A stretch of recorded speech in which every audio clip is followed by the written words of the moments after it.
এখন এই দেশ বলতে শুধু বাংলাদেশ বোঝা না, এই দেশ মানে সারা পৃথিবী। কেন বলি, বর্তমানে মার্কিন দেশে বা ইউরোপে যা চিন্তা হয়, নির্ধারিত হয়, সেটা মুহূর্তের মধ্যে সারা পৃথিবীতে ছড়িয়ে পড়ে, এবং সেই চিন্তাকে আমি নিজের চিন্তা বলে প্রচার করি। বুঝতে পারছেন? সেই জন্য বলছি কি, ফ্যাসিজমের প্রশ্ন বললাম কি, হ্যাঁ ব্যাপকভাবে বললে বর্তমান যুগ হচ্ছে ফ্যাসিবাদের যুগ, যদিও আমরা এটাকে গণতন্ত্রের যুগ বলে থাকি। কারণ পৃথিবীর একটা উদাহরণ দিয়ে প্যারাডক্স থেকে বোঝা যাবে। ধরুন আমরা বলি ইংল্যান্ডে গণতন্ত্র আছে, কিন্তু গণতন্ত্র এবং রাজতন্ত্র পরস্পর বিরোধী, এটা আমরা বহুদিন শিখেছি। ইংল্যান্ডে তো রাজতন্ত্রও আছে আবার গণতন্ত্র আছে, একসাথে এটা কেমন করে হয়? ইংল্যান্ডে তাহলে কুইন থাকে কী করে? ইংল্যান্ডে হাউস অফ লর্ডস থাকে কী করে? ইংল্যান্ডের বিচারের মধ্যে লর্ড সভার লোকেরা বিচার করে কীভাবে? ইংল্যান্ডে একদিকে সুপ্রিম কোর্টও আছে, একদিকে হাউস অফ লর্ডসও আছে।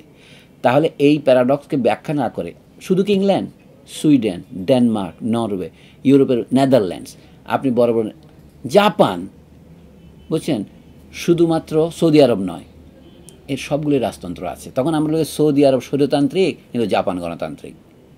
তাহলে গণতন্ত্রের সংজ্ঞার মধ্যে আপনার একটা গোলমাল আছে। এখন মার্কিন যুক্তরাষ্ট্রে সৌভাগ্যবশত সেখানে রাজা বা রানী নেই। জর্জ ওয়াশিংটন অনুরোধ করা হয়েছিল, আপনি কি রাজা হতে চান?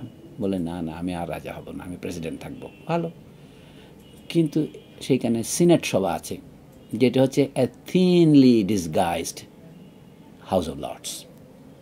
সেনেট মানে হচ্ছে বুড়াদের সমিতি। এটা রোমান সাম্রাজ্যকে অনুসরণ করেছে। আমেরিকা যুক্তরাষ্ট্র যে ঈগল প্রতীক নিয়েছে, এটা রোমান সাম্রাজ্যের প্রতীক। একটা উদাহরণ দিচ্ছি, তাহলে মার্কিন দেশকে আমরা সকলেই গণতান্ত্রিক বলছি, কিন্তু মার্কিন দেশে দুই দলীয় যে শাসন, এটা এক ধরনের, রাশিয়ানরা বেকুব ছিল, ওরা একদলীয় করেছিল, এরা চালাক দুই দলীয় করেছে, কিন্তু একই জিনিস তো।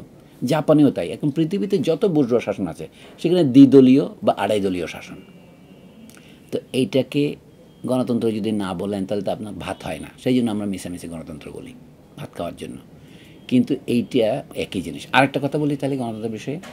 ইউরোপ গত 400 বছর 500 বছর ধরে আফ্রিকাতে, দক্ষিণ আমেরিকাতে এবং এশিয়াতে যা করেছে, যেটার নাম উপনিবেশবাদ, মানে পরের দেশকে দখল করে বাণিজ্য করা, সেই জিনিসটা যখন বিংশ শতাব্দীর শুরুতে খোদ ইউরোপের দরজায় চলে এলো, মানে হিটলার প্রথমে যখন করলো কি, পোল্যান্ড দখল করলো, সুডেটেনল্যান্ড দখল করলো আশপাশে, তারা শুরু করলো ইহুদিদের শুধু নয়, জিপসিদের এবং কমিউনিস্টদের এবং অন্যান্য হোমোসেক্সুয়ালদের বা ইত্যাদি, আপনি জানেন এলজিবিটি সব কিছু তাড়াতে শুরু করলো।